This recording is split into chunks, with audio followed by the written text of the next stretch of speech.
Tatiana, and my channel is created by Lady T. And if you're new to my channel, welcome. In this channel, I talk about quilting, crochet, and sewing.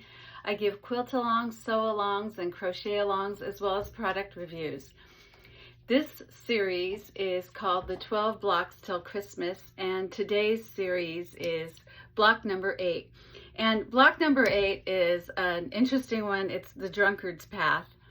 And what I did is I used these templates that I purchased on Amazon, and I'll give you the link for them to help me make my block.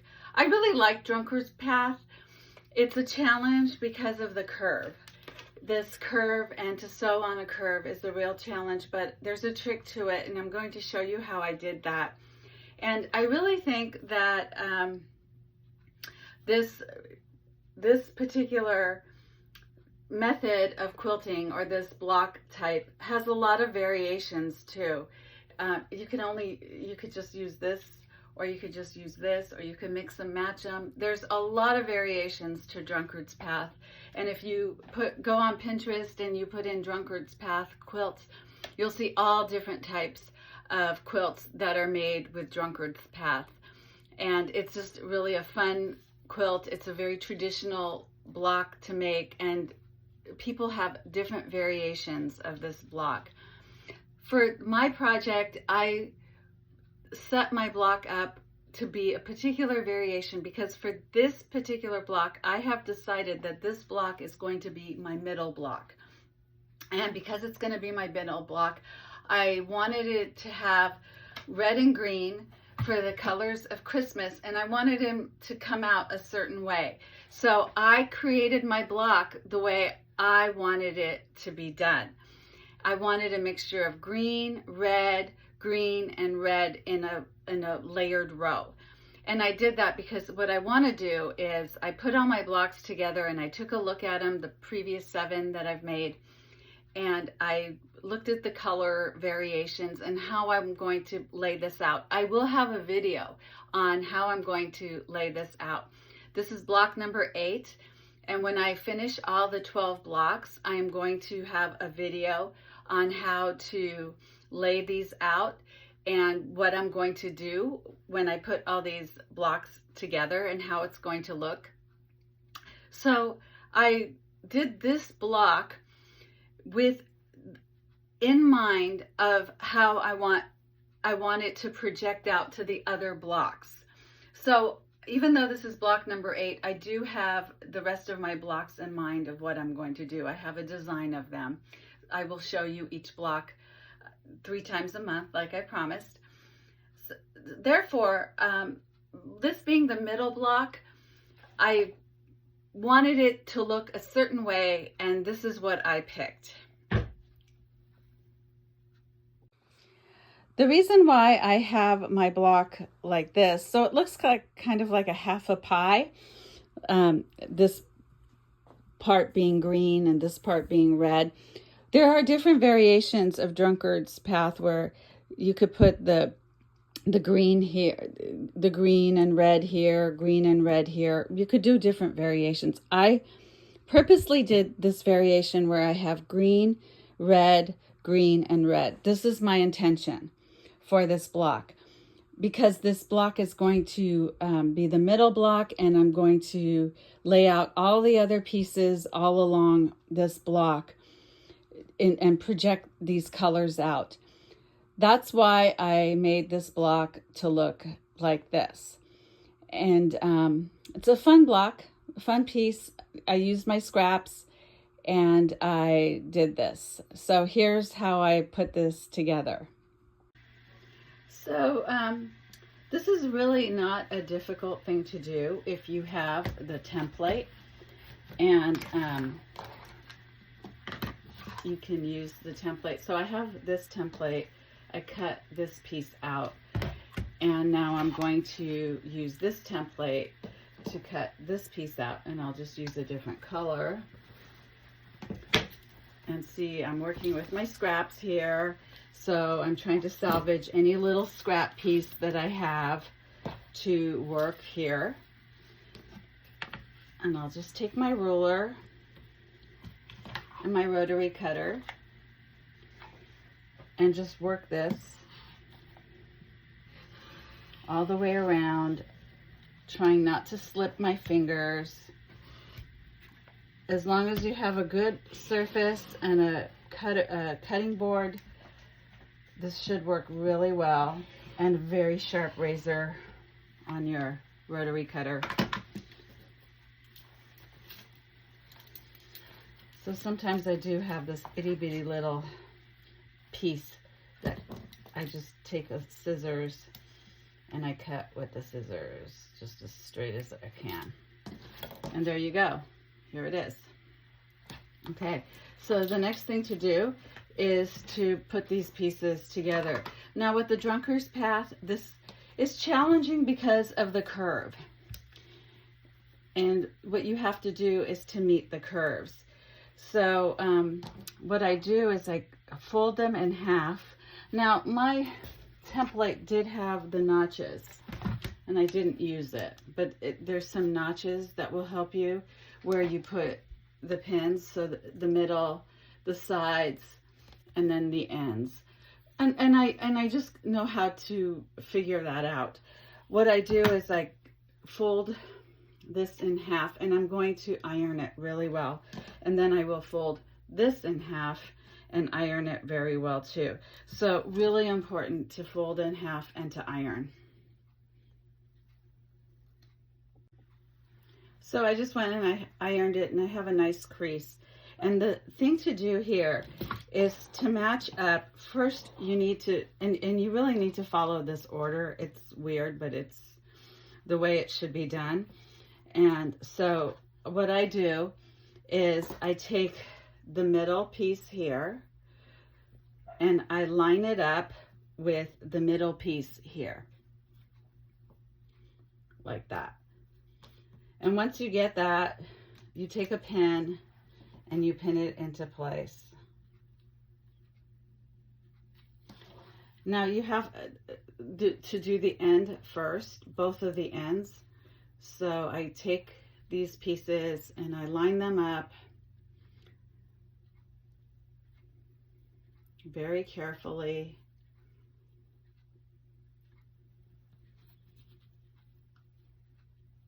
Like that. Take a pin and pin it into place. So I've got one side done. Now it's time to do this side. And I just do what I did to the other side, and I match them up corner to corner like this. And I will put a pin in place. Then I find kind of the middle area here between this pin and this pin, like that, and I will put in another pin. Then keeping it straight, I'll put another pin. Now some people like to put more pins. For me, this is enough. But if you need more pins to keep your items straight, that's fine. Now when I sew, I'm going to sew with this side up, and I'm going to go down a 1/4 inch seam around. So I'm going to go like this, not the other way. So don't sew it this way. It does make a difference. I don't know why, but it does. So make sure that when you go to sew it, you're going to sew it like this. So if there's anybody out there who does it the other way, please leave them a note in the comments, because I found that when I did it the other way, I really messed this up.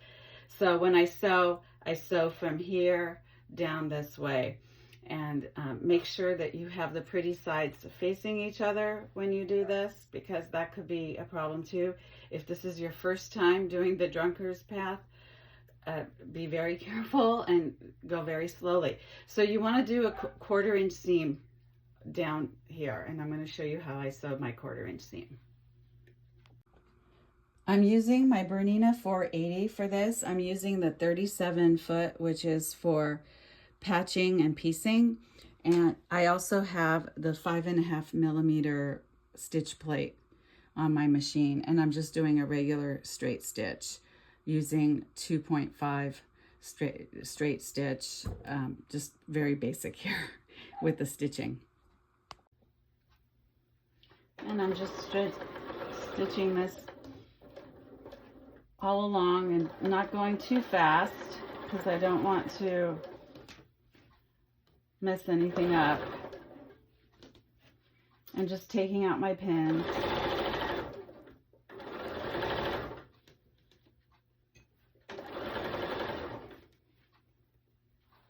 And keeping this straight while I'm doing this.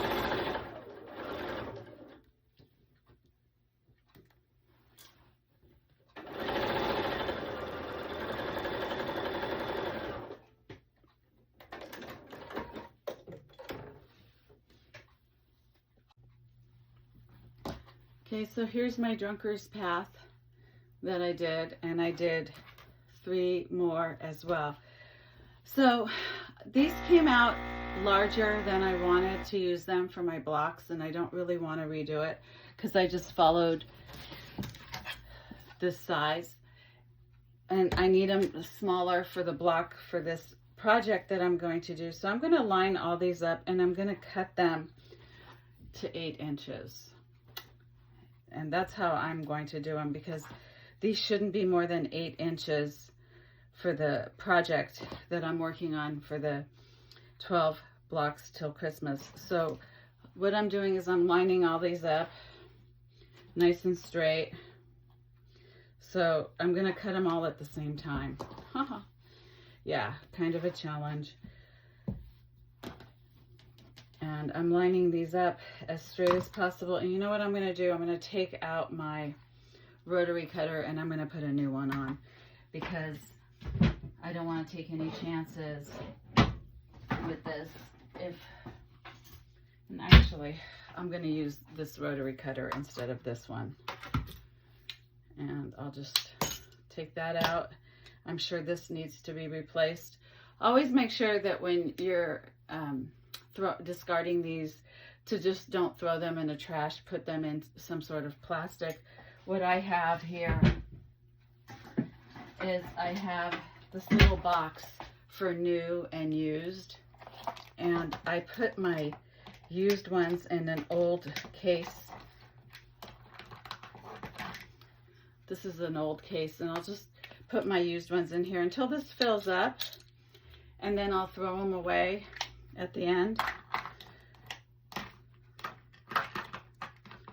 Here's a new one, and I'm just gonna put a new one on, a new fresh one. So when this is empty, I'll start putting used ones in the empty one. And that's how I do it. I just keep it really simple. I actually had to mark my boxes so I know which one's new and which one's used. And it's just a really nice system for me to go by here in my sewing room. And I put it next to my rotary cutters to make it really easy for me. And to change the Olfa rotary cutter, it's really easy. So now what I have to do is make sure to have this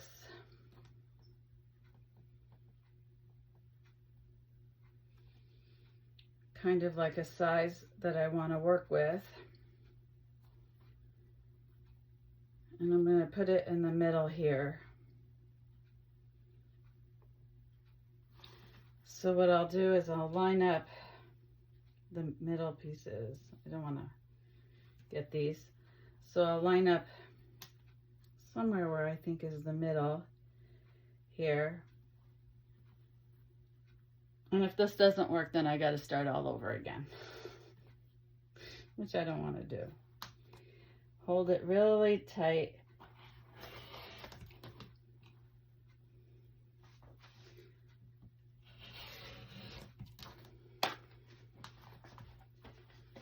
I'm not going to turn anything around. I know I should, but I have too many layers here to go by to turn stuff around.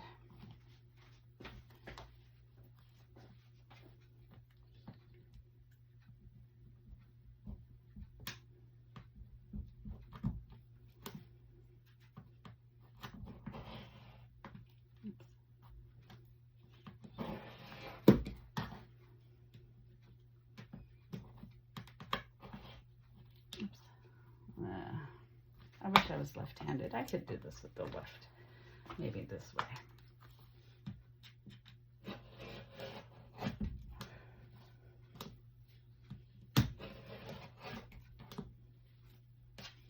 So this is not working out as well as I wanted it to, this side, but I'll still fix it. I just didn't want to turn it around. Okay, there we go. So, and I have my 4 pieces. And I'm going to start sewing now. I will sew these 2 together, and then I'll sew the other 2 together. And you know, I started to bleed. I cut myself with my rotary cutter, and I broke a rule. I didn't put this up. So I'm gonna go and doctor this up, and then I'll come back.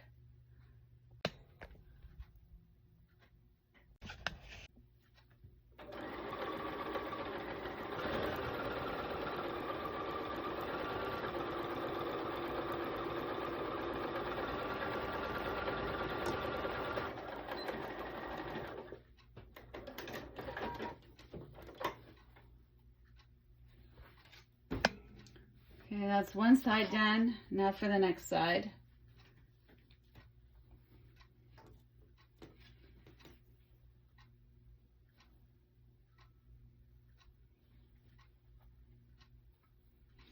So I just want to make sure I've got this all nice and lined up, and then I can start sewing it.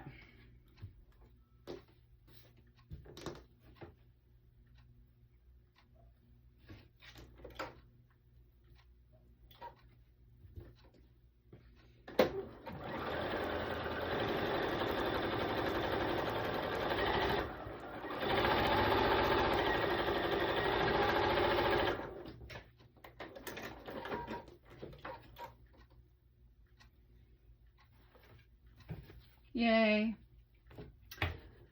What I'm going to do before I sew this side is I'm going to go to this iron and iron these again so that they're nice and flat, and I've ironed the seams. Alright, so I ironed down my seams, and now I'm just going to sew the 2 sides together.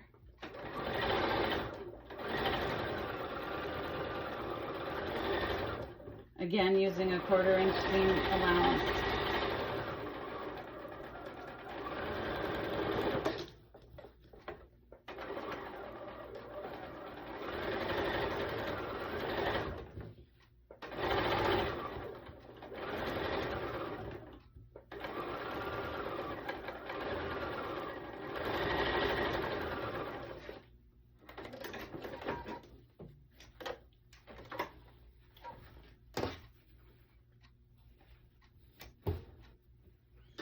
And here we go.